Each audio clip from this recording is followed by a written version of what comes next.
because the NCAA, they finally got something right because they are officially allowing schools to pay their players directly after years and years of people crying and clamoring for it. It finally happened. I got more details right here on my phone. But yeah, this happened. The settlement establishes a new 10-year revenue sharing model in college sports with athletic departments. They're able to distribute roughly $20.5 million in name, image, and likeness revenue to athletes in the 2025-2026 season. And then people who were athletes prior, I think it's going back to 10 years or going back to 2016. They're defendants in another settlement of athletes who are part of the ACC, Big 12, Big 10, Pac-12, and SEC conferences. So they have a settlement for them, and they're being paid nearly $2.8 billion in damages in back pay. So that's not going all to like one person; it's going to like all the athletes that were in those conferences. So they're finally getting some sort of payment from that. And then universities, they can officially start paying players on July 1st of this year. And then the damages for the back pay, that'll be paid out over the course of 10 years. So I feel like the NCAA sort of kind of got something right. It took them entirely too long to do this in the first place, but I'm not mad at it. Yeah, I mean, I knew this was going to happen at some point. I don't know why they tried to prolong it, especially the back pay part.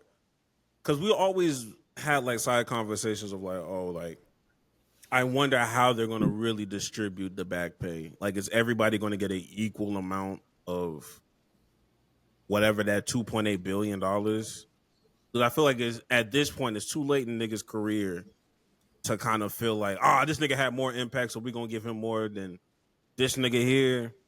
It's just, I think everybody's going to get an equal share because it's just, I don't know how far it's going back. How far is going back to 2014? Yeah, back to 2016. 2016? Yeah, I ain't gonna lie, 2.8 billion in the grand scheme of things. We talking about all these athletes, that's not gonna be a lot for real. Yeah. I mean, a billion is a lot. A billion is a lot of money, though. Oh no. $1 billion is a lot of money. But we're talking about I'm assuming this is not just football, right? This is No, it was football, basketball, and I think it was just like, I don't want to say it was just them or those two sports rather, but I think it actually was. Yeah, so you're dealing with a bunch of people, a bunch of athletes. So it'll be interesting. I really want to be tapped in. Actually, I'm gonna ask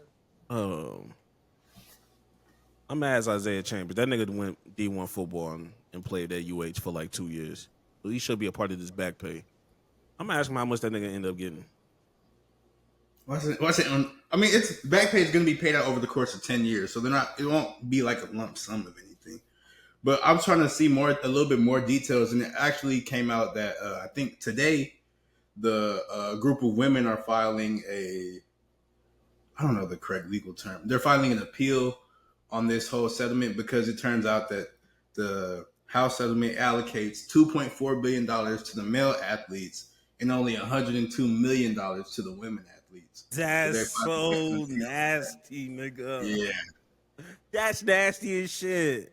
Yeah. Oh, hell no. Back paying $122 million? Yeah, eat a dick, my nigga. That's crazy. That's crazy.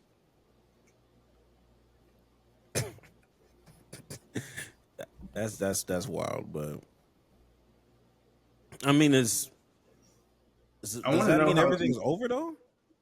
No, NIL is still going. Like NIL is still going on, but now it's just the schools have like that pool of $20.5 million to pay players. So I want to know how it's going to affect like transfers and things like that too, because like But say like I'm they're a pretty much freshman. done with court though, right? Like court is pretty much done. Like they're not in Oh, no, they're any. still doing the women. They filed that appeal, so that they're going to court for that next. But it said that appeal it's not going to stop any type of payments or anything. So players are going to still be getting paid right now and everything, but they're still going through that appeal process for that. So they're still in courts, but the I guess the major part of it is over now. Yeah. So if I'm understanding this right, the school can pay them directly on top of the NIL deals that they're getting sponsorship wise. Okay. Correct. All right. I mean, look, as they should, bro. I mean, some of y'all niggas not They gonna should let have it been go. done this. That way NIL wouldn't be as crazy as it is right now. And honestly, if they'd have done this first before NIL, if they'd have done this first, I don't think NIL would have even went anywhere near as crazy as it has been these past like 2 years, what 3 years. 2-3 years since it's Yeah. been a thing for real. Yeah, but it just goes back to what I said, like, I think a month ago. I think this was always the plan. I just think LeVar Ball expedited their process for real, for real. Like they just got greedy and was like, we can't allow this black man to be at the forefront of what we want to do. So we're gonna expedite it without finalizing all of our plans. Because we just hate LeVar Ball that goddamn much. But you see what happens when you fucking take your time and do things correctly. You don't have to deal with fucking lawsuit. Well, I mean, they're gonna deal with a lawsuit regardless, but Yeah, it wouldn't have been this crazy for real. no, but I am eager to see how it's going to affect like the NCAA landscape as far as transferring and things like that. So that's something to keep your eye on for sure. I'm But interested in seeing if the NIL sponsorships start lowering a little bit because you're it probably already won't, to be honest, because like yeah, the you said students the are going to fees. be getting paid from the schools, and then like say you want to transfer or something, but then the NIL people come and be like, no, don't transfer, stay. We'll give you an even bigger bag type. So I think it's gonna be like NFL. It's basically like the NFL, like how they get contracts and everything now. Yeah, very They're true. And professional now. a lot of these brands are global too. So Yeah, it don't matter where you transfer, you're not gonna lose no money for real. Mm. I'm glad they started with NIL, honestly. Because it would have gotten real grimy if you started with pay schools paying you directly, and now you just holding money over a nigga head because they didn't do what you wanted them to do. I mean they're doing that with NIL. Like that was always gonna happen, regardless. Like because I'm not gonna lie, the But players you still get a don't little really bit have more wiggle. power. You get a little bit more wiggle room with the NIL endorsement for sure. Because a nigga not gonna cut your NIL endorsement once you sign shit.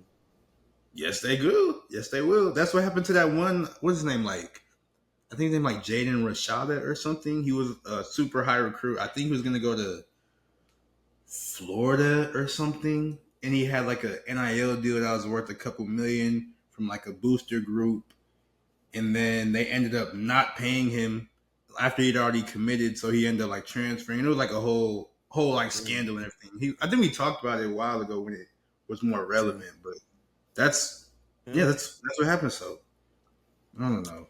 All right, man. Fuck them niggas, man. Go get y'all bread, man. Go get y'all bread, bro. Yeah, But but moving yeah, on. moving on to other to other things.